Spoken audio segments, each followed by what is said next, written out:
Hello everyone, very very good morning to you all. और आप सभी का स्वागत है JSSC लैब असिस्टेंट के क्वेश्चन आंसर सीरीज में। और इसमें हम लोग फटाफट से क्वेश्चन और आंसर करेंगे, सिर्फ नो एक्सप्लेनेशन, क्योंकि अभी जो है वो ज़्यादा वक्त नहीं है हमारे पास। और जितना ज़्यादा क्वेश्चन और आंसर हम करेंगे उतना ही हमारे लिए जो है वो बेनिफिशियल होगा। तो चलिए, 20 क्वेश्चंस तक हम लोग ऑलरेडी डिस्कस कर चुके थे प्रीवियस लेक्चर में। अब हम लोग फिर से 20 क्वेश्चन जो है इसमें डिस्कस करेंगे। क्वेश्चन नंबर 21 है कि Hevea brasiliensis is an important क्या है। ऑप्शंस आपके पास है timber yielding plant, fibre yielding plant, rubber yielding plant या पेट्रोक्रॉप। तो ये जो है वो रबर यील्डिंग प्लांट है। इसका करेक्ट आंसर है ऑप्शन नंबर सी। अब हम लोग आते हैं क्वेश्चन नंबर 22 में। Limbless amphibians are placed in order. कौन से ऑर्डर में प्लेस किया गया है? ऑप्शन है आपके पास एन्यूरो, यूरोडीला, जिम्नोफ्योनो या फिर नन ऑफ दिस। इसका करेक्ट आंसर होगा जिम्नोफ्योनो। ठीक है, चलिए अब हम लोग आते हैं क्वेश्चन नंबर 23 में। क्वेश्चन नंबर 23 है आपका कि which of the following statement is correct about shell gland. Shell gland के बारे में कौन सा स्टेटमेंट जो है वो करेक्ट है, वो आपको फाइंड आउट करना है। तो चलिए पहले देखते हैं ऑप्शंस क्या क्या है। A cell gland is also called accessory female gland in Fasciola hepatica.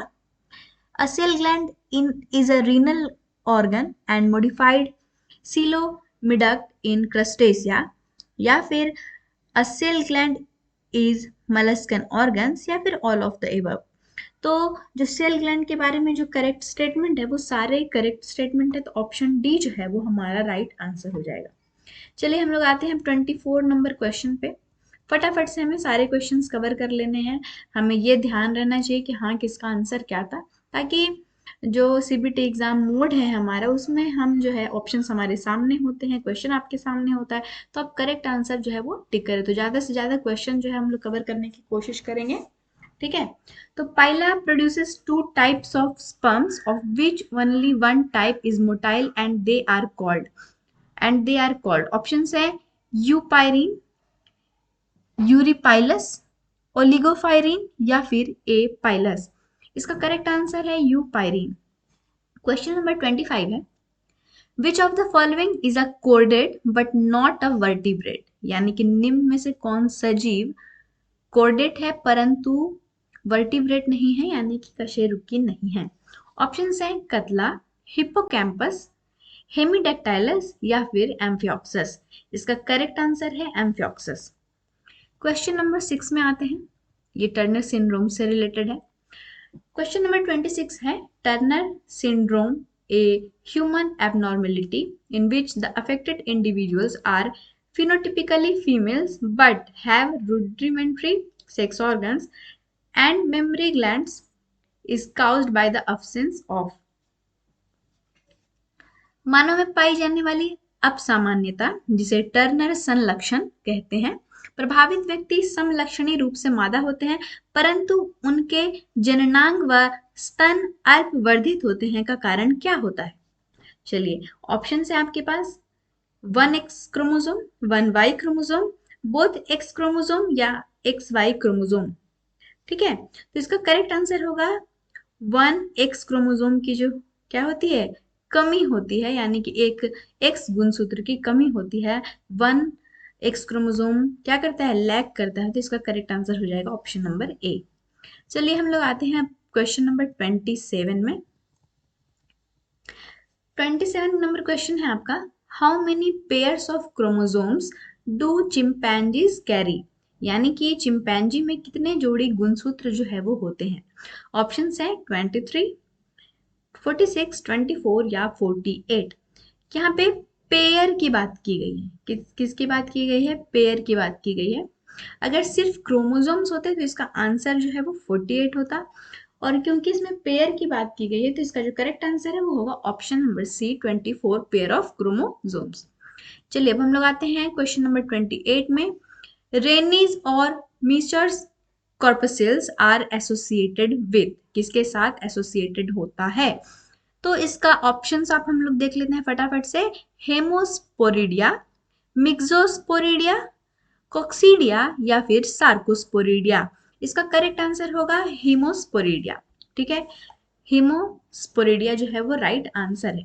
Question जो है एकदम फटाफट से आप देखें, बहुत ही अच्छे क्वेश्चंस इसमें मैंने जो है वो इंक्लूड किए हैं, जो कि आपके लिए बहुत ही बेनिफिशियल हो सकता है। तो पूरे जो सेशन है वो अच्छे से आप देखें, और हर सीरीज आप फटाफट से देख लें, 20 क्वेश्चन की सीरीज है। ठीक है, तो आपके जो है उतने क्वेश्चंस जो है वो कंप्लीट होते जाएंगे। The hollow interior of the cerebrum is called, 29 number question क्या कह रहा है, the hollow interior of the cerebrum is called, यानी कि प्रमस्तिष्क, सेरिब्रम को हिंदी में कहते हैं प्रमस्तिष्क के खोखले खोल को क्या कहते हैं। ठीक है, ऑप्शन है आपके पास third ventricle, fourth ventricle, lateral ventricle या फिर सेकेंड वेंट्रिकल, तीसरा निलय, चौथा निलय, पार्श्व निलय या फिर दूसरा निलय। तो इसका करेक्ट आंसर है लेटरल वेंट्रिकल, यानी कि पार्श्व निलय। अब हम लोग आते हैं नेक्स्ट क्वेश्चन में।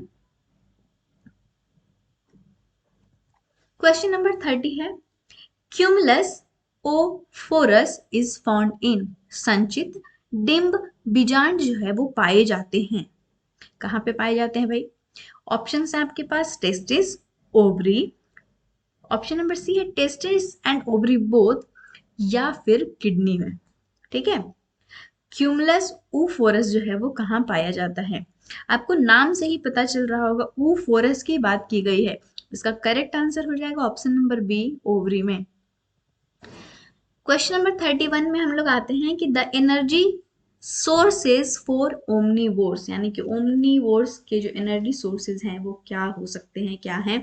तो ऑप्शन है आपके पास primary producers and primary consumers, primary consumers and secondary consumers, primary producers and consumers carnivorous, या फिर primary producers carnivores and decomposers. तो इसका जो करेक्ट आंसर होगा, यानी कि the energy sources of omnivores are primary producers and consumers carnivorous. The option C is the correct answer. अब हम लोग आते हैं क्वेश्चन नंबर 32 में, branch of zoology dealing with the study of behaviour of animals is, तो इसका correct answer है ethology. ठीक है, ऑप्शंस आपके पास क्या क्या थे, सोशियोलॉजी, इकोलॉजी, एंथ्रोपोलॉजी और इथोलॉजी। तो इसका करेक्ट आंसर जो है वो ऑप्शन नंबर ए, इथोलॉजी होगा।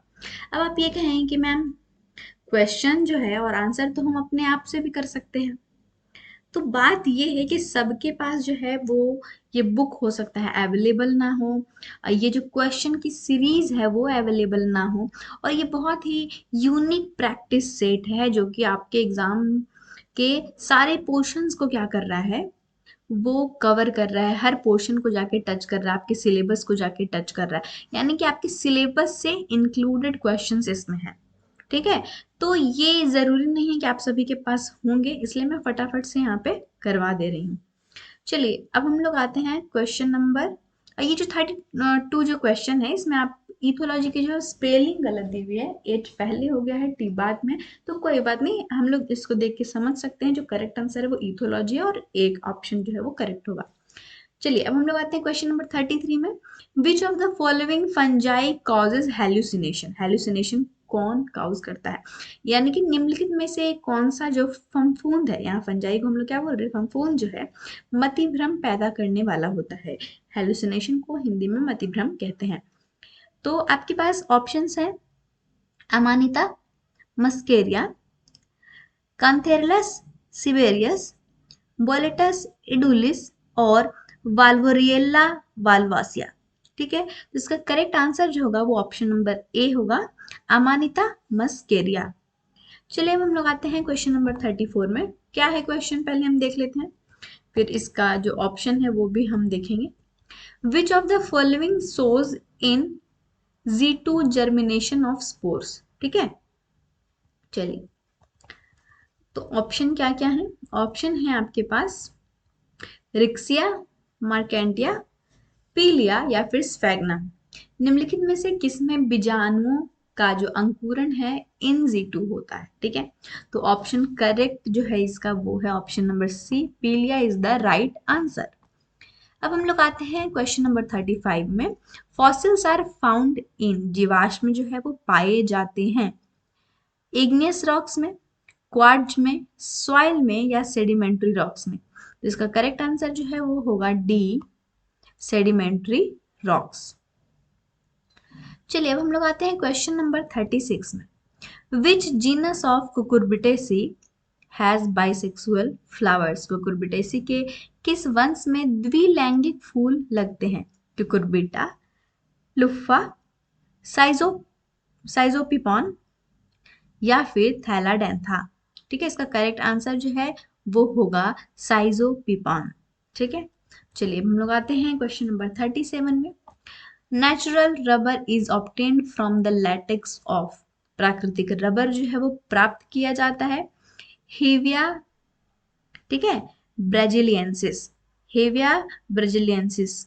ठीक है, इसका जो करेक्ट आंसर है वो क्या हो जाएगा? Option number D. चलिए और भी ऑप्शंस आप एक बार देख लीजिए। कैलोट्रोपिस प्रोकेरा भी दिया है, रिसिनस कम्युनिस भी दिया है, नीरियम इंडिकम भी दिया है और हेविया ब्राजीलियंसिस भी दे रखा है। ठीक है, तो इसका करेक्ट आंसर जो है प्राकृतिक रबर कहाँ से पाया जाता है? तो हेविया ब्राजीलियंसिस से पाया जाता है। Natural rubber is obtained from Hevea brasiliensis. चलिए अब हम लोग आते हैं क्वेश्चन नंबर 38 में। Chromosomes map for the first time was prepared by? Chromosomes के मानचित्र को किसने पहली बार जो है वो तैयार किया था? क्वेश्चन ऑप्शन है आपके पास ब्रिजेस, वाटसन, मॉर्गन या होली? इसका करेक्ट आंसर होगा ऑप्शन नंबर सी, मॉर्गन। अब हम लोग आते हैं क्वेश्चन नंबर 39 में। Which of these statements is true? इनमें से कौन सा जो कथन है वो सत्य है? करेक्ट स्टेटमेंट हमें देखना है। तो पहले स्टेटमेंट पढ़ते हैं हम लोग। Cranch anatomy of leaf is seen in C4 plants। तो इसका जो करेक्ट आंसर है वो यही लग रहा है, क्योंकि ये ऑप्शन बिल्कुल करेक्ट है। जो क्रैंच एनाटोमी होती है लीफ की वो किस में देखी जाती है? C4 प्लांट में पाई जाती है। और भी ऑप्शंस हम लोग देख लेते हैं। Kranz anatomy of leaf is seen in C3 plants, नहीं, ये रॉन्ग स्टेटमेंट है। अब हम लोग आते हैं ऑप्शन नंबर सी है, Kranz anatomy of leaf is seen in C3 and C4 plants, बिल्कुल गलत है। ऑप्शन नंबर डी है, nothing in certain regarding Kranz anatomy, ये भी गलत है, क्योंकि C4 में जो है वो देखी जाती है, पाई जाती है। ठीक है, ऑप्शन ए जो है वो करेक्ट आंसर हो जाएगा। अब हम लोग आते हैं क्वेश्चन नंबर, इस सेशन के लास्ट क्वेश्चन पे, जो क्या है क्वेश्चन? इकोलॉजी से रिलेटेड है। Ecosystem has two components which are? पारिस्थितिकी तंत्र के दो घटक हैं, जो हैं क्या है भाई? ऑप्शन है plant and animals, weeds and trees, biotic and abiotic या नन ऑफ द एबव। तो आप जितने भी बायोलॉजी की बुक्स उठा के देख लें, आपको हमेशा ये लाइन लिखी मिलती होगी, biotic and abiotic component. तो इसका जो करेक्ट आंसर होगा वो होगा ऑप्शन नंबर सी। जो इकोसिस्टम के दो जो कंपोनेंट हैं वो होते हैं ए बायोटिक कंपोनेंट और बायोटिक कंपोनेंट। इसी के साथ जो है हम ये सीरीज जो है वो यहीं समाप्त करते हैं, और नेक्स्ट सीरीज भी आप ज़रूर से देखें, सारी की सारी सीरीज देखें और अपने एग्जाम को बड़े अच्छे से लिखें जा करके। All the best everyone.